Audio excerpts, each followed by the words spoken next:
দুর্নীতি দমন কমিশন নিজেই অনেক সময় দুর্নীতিগ্রস্ত হয়ে পড়ে উল্লেখ করে সংস্থাটি কর্মকাণ্ড পর্যালোচনায় টাস্কফোর্স গঠনের প্রস্তাব দিয়েছে বাংলাদেশ জামায়াতে ইসলামী। এছাড়া অতীতে নির্বাচন কমিশনারদের পক্ষপাতিত্বের বিচারে আইন সংশোধনেরও প্রস্তাব দিয়েছে তারা। পাশাপাশি ক্ষমতার বিকেন্দ্রীকরণের প্রধানমন্ত্রী ও দলীয় প্রধান এক ব্যক্তিকে না রাখার পক্ষে মত দিয়েছে দলটি।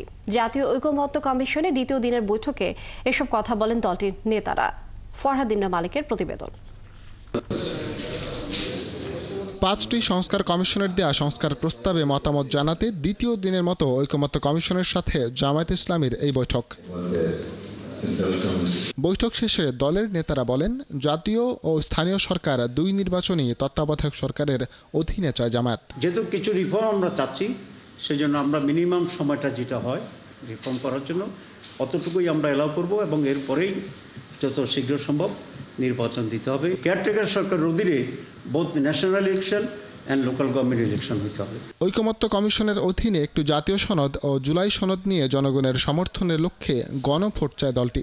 তবে এই গণভোট নির্বাচনের আগে নাকি নির্বাচনের সাথেই হবে তা নিয়ে আলোচনা হতে পারে বলে মনে করছে তারা। আমরা গণভোট চাই। গণভোটের মাধ্যমে আমাদের জুলাই চার্টার হোক, ন্যাশনাল চার্টার হোক এবং চার্টারের বাইরেও যদি কোনো ইম্পর্টেন্ট ইস্যু থাকে সেটাকে ইনক্লুড করে বাংলাদেশ জামায়াত ইসলামী গণভোট চায়। গণভোটের মাধ্যমেই এটা আইনগত চূড়ান্তভাবে এটা ফাইনাল করবে।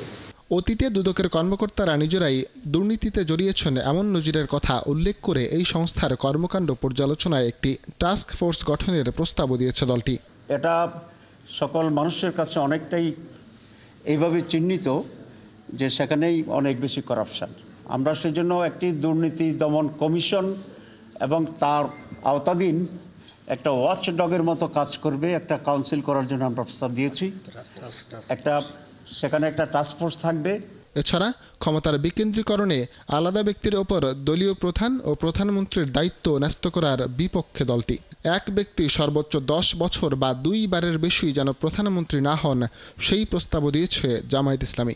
একজনের হাতে যেন সব ক্ষমতা কুক্ষিগত না হয়। ফরহাদ ইবনে মালিক, 71, ঢাকা।